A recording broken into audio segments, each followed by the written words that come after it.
معاشرتی لحاظ سے آپ کو کیا لگتا ہے کہ عدالتی یہ جو فیصلہ آیا ہے خواتین کے اعتماد کے لیے اور تحفظ کے لیے اس کا کردار ادا کر رہا ہے، سیکیورٹی کے پوائنٹ آف ویو سے دیا گیا ہے؟ اس کے اندر دو پہلو ہیں جی، ایک پہلو تو یہ ہے اب جج صاحب نے کن سرکمسٹانسز میں، ظاہر ان کے سامنے تو پورا کیس اور پروسیڈنگز ہوں گی، اس کے بعد ایک ڈیسیژن دیا، جی، لیکن اس حوالے سے جو دینی نقطہ نظر ہے وہ میں بتا دوں.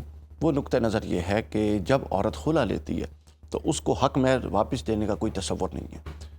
جس طرح نکاح میں حق مہر مرد دیتا ہے، اسی طرح خلا میں حق مہر نہیں، اس کو عوض کہتے ہیں. وہ عوض عورت نے واپس پلٹانا ہوتا ہے اچھا، اپنی جان خلاصی کرانے کے بدلے کہ بھائی تو نے مجھے یہ کچھ دیا تھا، یہ واپس لے اور میری جان چھوڑ. کیونکہ وہ ایک اضطراری کیفیت ہے نا، وہ اپنی جان. قرآن مجید نے اس کو بڑی تفصیل سے بیان کیا. قرآن مجید نے فرمایا فلا جناح علیہما فی مفتدت بہ، عورت پر اور دونوں پر کوئی گناہ نہیں کہ عورت کچھ دے اور اپنی جان کو چھڑوا لے اور جان کی خلاصی کر لے. یہاں ارکان خلا ذہن میں رکھ لیجئے. ارکان ہوتا ہے مثلا ارکان صلاۃ ہے، ان میں سے ایک بھی نہ پایا جائے تو نماز نہیں ہوتی.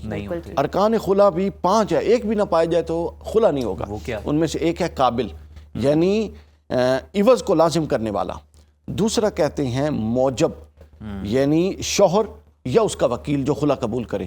تیسرا کہتے ہیں عوض، کس کے عوض خلا کیا جا رہا ہے، ڈیسائیڈ کیا ہوا ہے. اور چوتھا کہتے ہیں معوض. معوض کہتے ہیں عورت کی طرف سے حق استمتاع، کہ وہ خلا کے بعد کہ اب جو حقوق تیرے مجھ پر لازم تھے میں اس سے تجھے بری کرتی ہوں، اب تیرا کوئی حق مجھ پر لازم نہیں. اور 5ویں چیز ہے صیغہ، باقاعدہ کلمات پڑھ دینا کہ تو مجھ سے آزاد، یا صیغہ اس طرح کا کوئی جملہ بول دینا کہ خلا ہو گیا.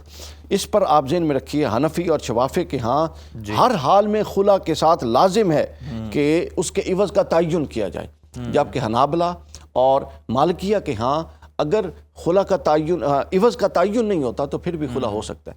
تو یہاں پر علماء کی یہ بحثیں ہیں کہ کیا دیا جائے، کیا نہ دیا جائے، کیا ہو سکتا ہے.